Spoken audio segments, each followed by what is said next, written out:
He pai tapiti e whai ana e wera kia tata. Hei te taurua manorima te kau ko te āwhero nui kia kotahi miriona tāngata o reira e kōrero ana i tō rātau arero tūpuna.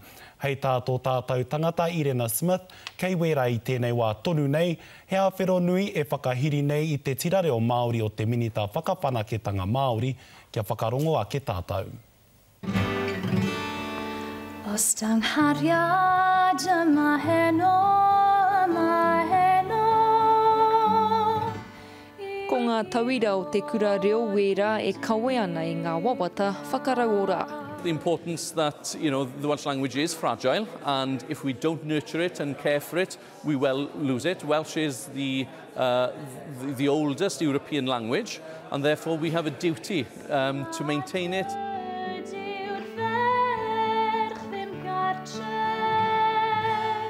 Ahakoa kai te ako ngā tamariki I roto I te reo wera, ko te mahi nui tonu he aki I a rātau kia aroha nuitia te reo, he hua anō kai roto.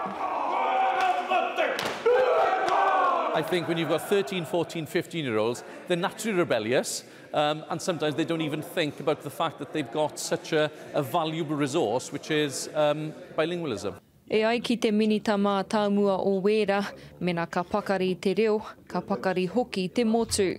People now find it normal to see bilingual signage, bilingual literature, and that's a big change from, say, 30, 40 years ago.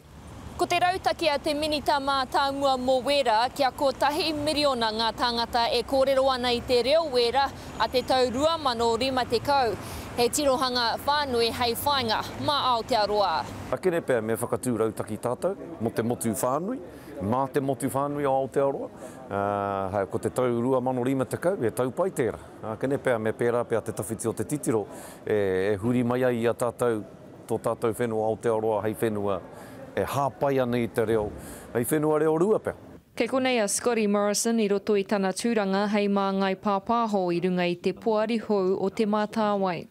Hei tāna kua whakapuare ake ngā whakaro mo te mahi kei mua I te aroaro o te puari. Whakakotahi I ngā momo rōpu me ngā momo ratonga reo Māori katoa.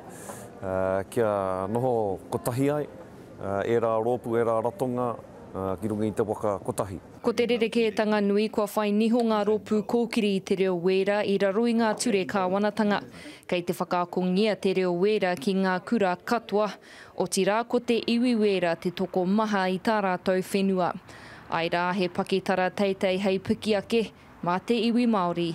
Atu I wera, Irena Smith, Te Karere.